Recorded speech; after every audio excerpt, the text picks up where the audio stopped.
Hi and welcome to another carpenter tutoring tutorial. I'm Amy and today we are going to talk about a step-by-step guide for solving multi-step equations no matter what the textbook or problem might throw at you. From here, we're also going to launch a series of videos that show each of these steps in use, and so you can dive deeper into each of them. But I wanted to give you something that you could use no matter the problem put in front of you. So that is going to be the overview that we'll talk about today. Whenever you are being asked to solve for a variable, the very first thing that you want to do is make sure that that equation is formatted in a way that you feel comfortable with. So one of the first steps that you might want to take is to clear or resolve any fractions or decimals that you might see in that problem. Now, this isn't a necessary step, meaning we can still solve a problem that contains decimals or fractions, but if you don't like looking at those, if you get nervous when you see those in problems, the best thing to do is just get them out of the way at the very beginning. Use whatever methods you can to get rid of those fractions or decimals so you're dealing with numbers that you feel comfortable with. Confidence is key in working with these problems, so whatever you can do to boost your confidence, great.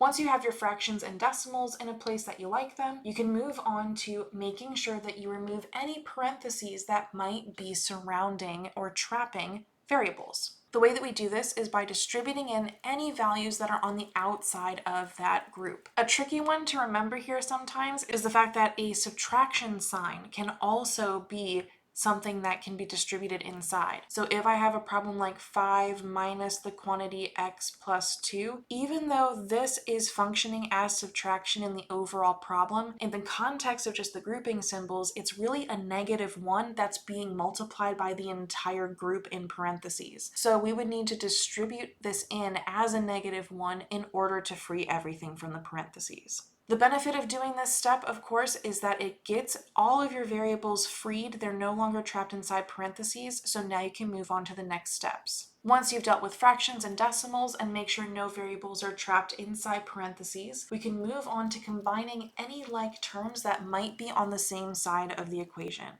Again, you don't necessarily have to combine like terms in order to proceed, but it makes it a lot easier because it cleans up your problem and makes it more accessible. Once you've done these three things and making your equation look as approachable as possible, we can go on to our fourth and final step, which of course contains many sub-steps itself, of using SADMEP to solve for your variable. As a quick refresh, remember that SADMEP is the opposite order of operations from PEMDAS, which we use to solve for variables.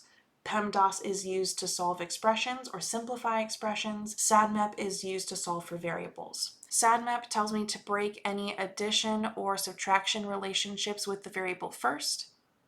Then we do any multiplication or division relationships with the variable. Then we break any exponent relationships. And last but not least, we remove any grouping symbols which are represented by the P for parentheses. At the end of these 4 steps, you should have your variable. So if you want to double check, a really good optional 5th step is to plug back in the variable value that you found and make sure that your equation holds true.